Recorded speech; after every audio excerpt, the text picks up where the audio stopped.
وما أحسن حسن الظن والرجاء بالله. فمن أحب شيئا أحسن ظنه به ورجاه. مرض إعرابي فقيل له إنك تموت، قال وأين يذهب بي؟ قالوا إلى الله عز وجل. قال فما أجمل الموت وما أجمل لقاء الله، إنه حسن الظن بالله.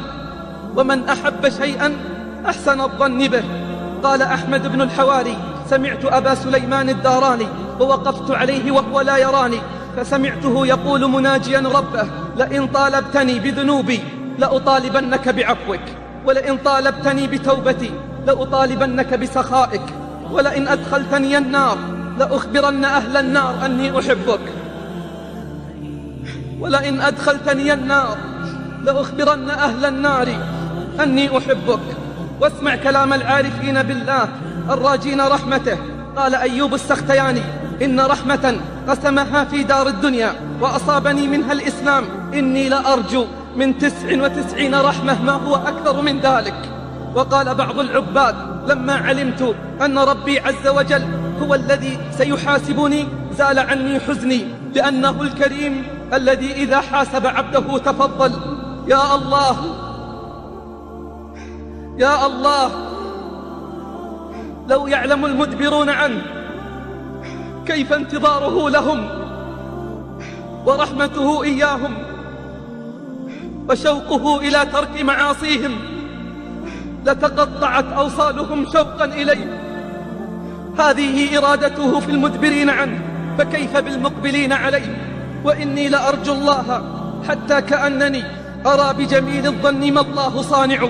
قال ابن المبارك جئت إلى سفيان الثوري عشية عرفة وهو جاث على ركبتيه وعيناه تهملان، فقلت له من أسوأ هذا الجمع حالا؟ قال الذي يظن أن الله لا يغفر لهم. قلت من أسوأ هذا الجمع حالا؟ قال الذي يظن أن الله لا يغفر لهم. أليس هو الذي قال ورحمتي وسعت كل شيء؟ يا الله، من الذي يحصي نعمك ويقوم بأداء شكرك إلا بتوفيقك وإنعامك وفضلك؟ وإني لأدعو الله أطلب عفوه وأعلم أن الله يعفو ويغفر. لئن أعظم الناس الذنوب فإنها وإن عظمت ففي رحمة الله تصغر.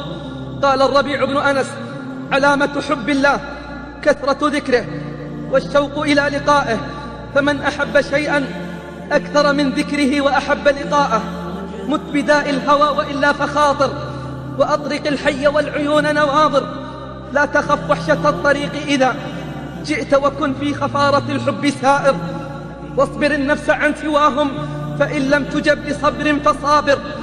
وصم اليوم واجعل الفطر يوما فيه تلقى الحبيب بالبشر شاكر، وافطم النفس عن سواه فكل العيش بعد الفطام نحوك صائر. يا أخا اللب إنما السير عزم ثم صبر مؤيد بالبصائر. يا لها من ثلاثة من ينلها يرقى يوم المزيد فوق المنابر. كان يحيى بن معاذ الرازي يردد دائما ويقول إلهي إن كان صغر في جنب عطائك عملي فقد كبر في حسن رجائك أملي. اللهم إن كنت غير مستاهل لما أرجو من رحمتك فأنت أهل أن تجود على المذنبين بفضل سعتك. إلهي لو ما عرفت من عدلك ما خفت من عذابك، ولولا ما عرفت من فضلك ما رجوت ثوابك. إلهي إن كنت لا تعفو إلا لأهل طاعاتك فإلى من يفزع المذنبون، وإن كنت لا ترحم إلا أهل تقواك فبمن يستغيث المسيئون. إلهي إن كنت لا تعفو إلا لأهل طاعتك فإلى من يفزع المذنبون، وإن كنت لا ترحم إلا أهل تقواك فبمن يستغيث المسيئون. إلهي أين يذهب الفقير إلا إلى الغني،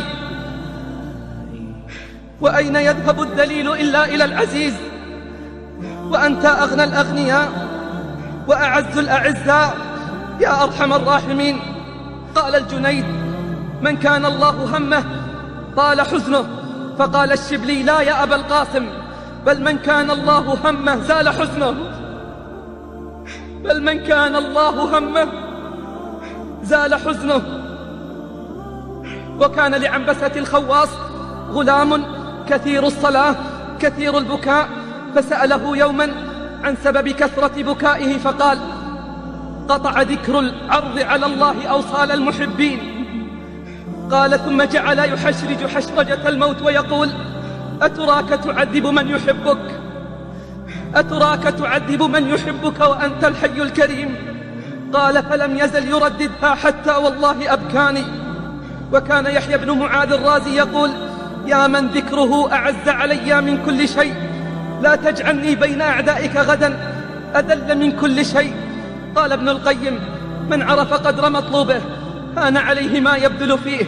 وقال الإمام الهروي: وأعظم الرجاء رجاء أرباب القلوب، وهو رجاء لقاء الخالق الباعث على الاشتياق، وهذا الرجاء هو محض الإيمان وزبدته، وإليه شخصت أبصار المشتاقين. وهل للمحب راحة إلا عند لقاء حبيبه، وهل للمحب راحة إلا عند لقاء حبيبه. فاتخذ الله صاحبا ودع الناس كلهم جانبا. اسمع من خبر يوم يلقونه ويلقاهم ويرونه ويراهم.